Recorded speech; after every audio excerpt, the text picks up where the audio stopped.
Alors, j'ai appelé cette petite vidéo «Remettre à plus tard, c'est payant» ou bien «Comment tromper votre cerveau».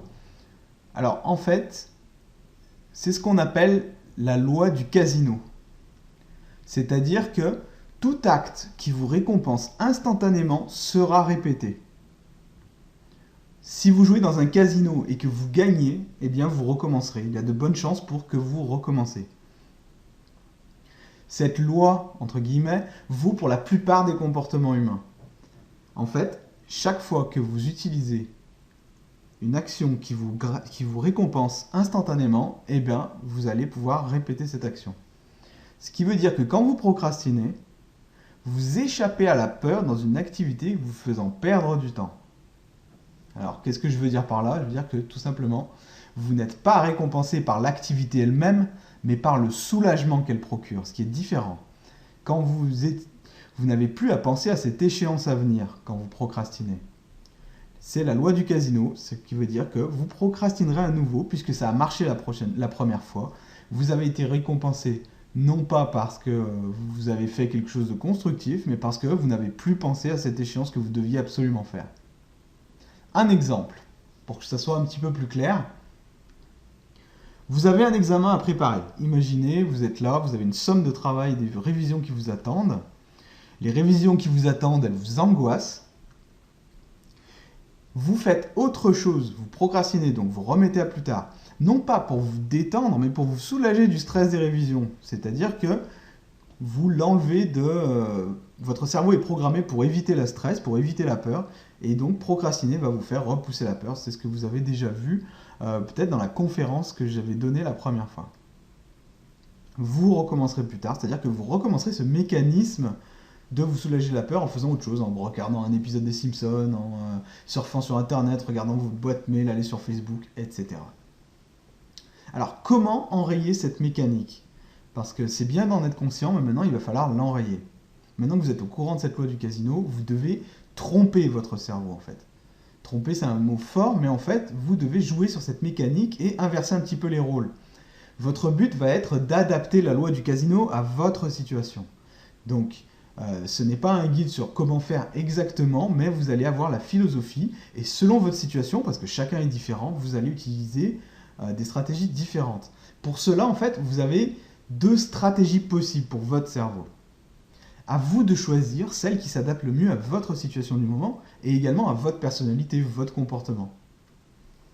Option 1, vous faites de votre travail un jackpot.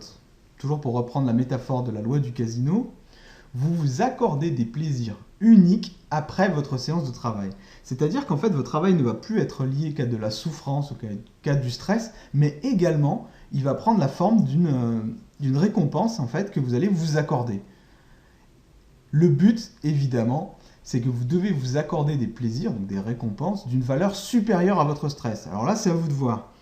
Vous devez quand même vous accorder des récompenses, donc des gratifications, des activités fun, quand même suffisamment fortes. Ça ne peut pas être manger un carré de chocolat, ça marche pas. Vous devez vraiment vous permettre quelque chose seulement si vous êtes effectivement mis au travail. Et c'est des grosses récompenses qu'il y a là.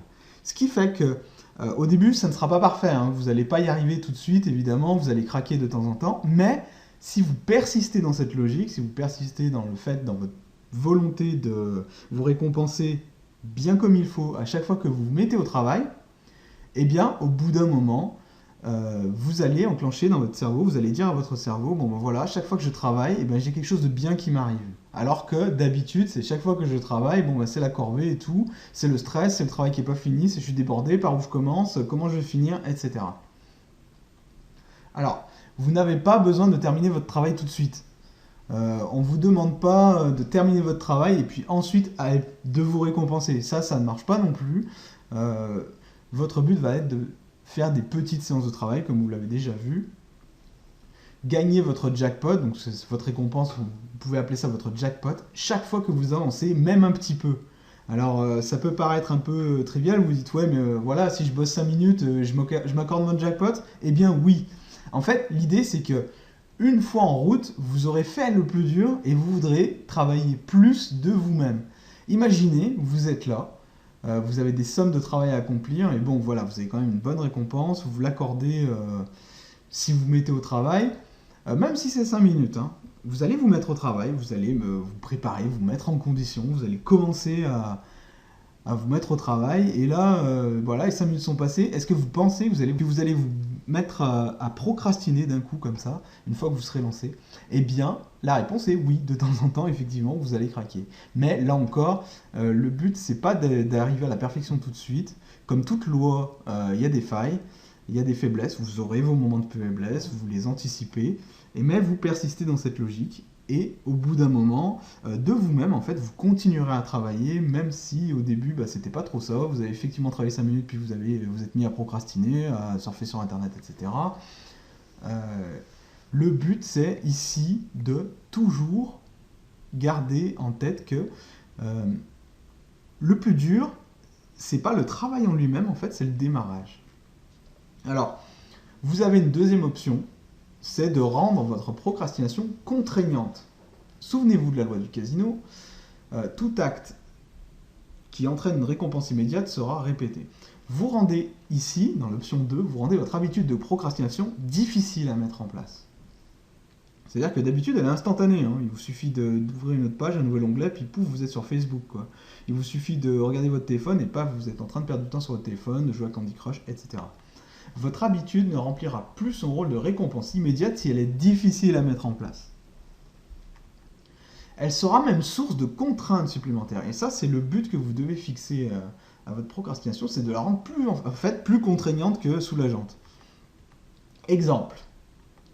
Vous avez remarqué que vous surfez souvent sur Internet pour procrastiner. Une solution peut être de débrancher votre box et de ranger les câbles loin dans des pièces différentes, de rendre votre connexion Internet en fait difficile d'accès, tout simplement. Vous rendez votre accès Internet difficile à mettre en place, vous avez toujours la possibilité de le remettre, c'est clair, il vous suffit de rebrancher les câbles, mais regardez, comme c'est plus dur, déjà vous réfléchissez en fait, avant de le faire, et le temps que vous réfléchissiez, ça peut vous donner le temps à votre cerveau de raisonner. Vous gagnez un temps qui peut vous permettre de réfléchir, de dire est-ce que finalement j'en ai besoin, est-ce que je ferais pas mieux de m'y mettre, et après je le mets.